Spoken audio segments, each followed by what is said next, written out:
ഓർമ്മകൾ, ഒടുവിലത്തെ ഓർമ്മ. അന്ന് മജീദ് യാത്ര പറഞ്ഞ് ഇറങ്ങാൻ തുടങ്ങുകയായിരുന്നു. സുഹറ എന്തോ പറയുവാൻ ആരംഭിച്ചു. മുഴുമിപ്പിക്കുന്നതിന് മുൻപ് ബസ്സിന്റെ ഹോൺ തുരുതുരാ ശബ്ദിച്ചു. ഉമ്മ കയറി വന്നു. മജീദ് മുറ്റത്തേക്കിറങ്ങി. പൂന്തോട്ടത്തിലൂടെ പടിയിറങ്ങി ഒന്ന് തിരിഞ്ഞു നോക്കി. എന്തായിരുന്നു അന്ന് ഒടുവിലായി സുഹറ പറയാൻ തുടങ്ങിയത്?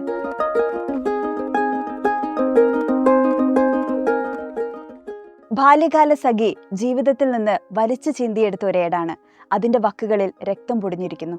ബാല്യകാല സഖിയെക്കുറിച്ച് ഇങ്ങനെ അഭിപ്രായപ്പെട്ടിട്ടുള്ളത് MP പോളാണ്. ആ നോവലിൽ 2 കുട്ടികളാണുള്ളത്. ചെറുപ്പം മുതലേ ഒന്നിച്ച് കളിച്ചു വളർന്ന 2 സുഹൃത്തുക്കളാണ്. ഭയങ്കര അടിയും വഴക്കും പ്രശ്നക്കാരും ഒക്കെയായിരുന്നു അവർ ചെറുപ്പത്തിൽ. ഭയങ്കര രസകരമായിട്ടാണ് നോവലിൽ അവരുടെ ബാല്യകാലത്തെ ആവിഷ്കരിക്കുന്നത്. വളർന്ന് വലുതായപ്പോൾ അവർക്കുള്ളിലുള്ള ആ സൗഹൃദം പിന്നീട് പ്രണയമായി തീരുകയാണ്. ടീച്ചർ പറഞ്ഞു വന്നിട്ടുള്ള ഈ കുട്ടികളെ നിങ്ങളെല്ലാവരും മുൻപ് കേട്ടിട്ടുണ്ടാവും. ഒരു പരിധിവരെ മലയാളികളൊക്കെ വായിച്ചിട്ടുള്ള ഒരു കൃതി കൂടിയാണ് ബാല്യകാല സഖി. മജീദിൻ്റെയും സുഹറയുടെയും മനോഹരമായ സൗഹൃദത്തിൻ്റെ പ്രണയത്തിൻ്റെ ആവിഷ്കാരമാണ് ബാല്യകാല സഖി എന്ന ബഷീറിൻ്റെ മനോഹരമായ നോവൽ. ഈ നോവലിൽ ഒരിടത്ത് നാരായണപിള്ള മാഷ് ബഷീറിനോട് ചോദിക്കുന്നുണ്ട്, ഒന്നും എത്രയാണ് എന്ന് പറയുന്നൊരു ചോദ്യം. അതിന് ഇമ്മിണി ബല്യ 1 എന്നാണ് ബഷീർ ഉത്തരം പറയുന്നത്. ആ ഉത്തരം ഇന്നും കാലത്തെ അതിജീവിച്ച് നിൽക്കുന്ന അത്ര പ്രാധാന്യമുള്ള ഒരു ഉത്തരമാണ്.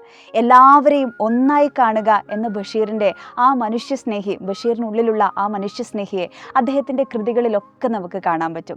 അപാരമായ ലാളിത്യമുള്ള ഭാഷയാണ് ബഷീറിൻ്റെ ഏറ്റവും വലിയ പ്രത്യേകത. അതിൽ നർമ്മം ചാലിച്ച് ദാർശനിക പ്രാധാന്യമുള്ള കൃതികളെയാണ് ബഷീർ ഇന്നോളം എഴുതിയിട്ടുള്ളത്. ബാല്യകാല സഖിയാവട്ടെ, മതിലുകളാവട്ടെ, എൻ്റെ ഉപ്പൂപ്പാക്കൊരു ആന ഉണ്ടായിരുന്നു എന്ന് പറയുന്ന കൃതിയാവട്ടെ, ഭൂമിയുടെ അവകാശികളാവട്ടെ, എല്ലാം ഒന്നിനൊന്ന് മെച്ചപ്പെട്ട കൃതികളാണ്. ജൂലൈ 5 ബഷീറിൻ്റെ ഓർമ്മദിനമാണ്. ബേപ്പൂർ സുൽത്താൻ എന്നറിയപ്പെടുന്ന അനേകം കൃതികളെ ജീവൻ കൊടുത്ത് എഴുതിയിട്ടുള്ള ആ വലിയ മഹാനായിട്ടുള്ള എഴുത്തുകാരൻ്റെ വളരെ പ്രധാനപ്പെട്ട കൃതികളിൽ ഒന്ന് തന്നെയാണ് ബാല്യകാല സഖി. 1944 അദ്ദേഹം ബാല്യകാല സഖി എഴുതിയത്. ഇപ്പോൾ 81 വർഷങ്ങൾ പിന്നിടുകയാണ് ബാല്യകാല സഖി. ഇത്രയും വർഷങ്ങൾക്കിപ്പുറത്തും അതേ പ്രാധാന്യത്തോടുകൂടെ അതേ കൗതുകത്തോടുകൂടെ തന്നെ ബാല്യകാല സഖി നിലനിൽക്കുന്നു എന്നുള്ളതാണ്.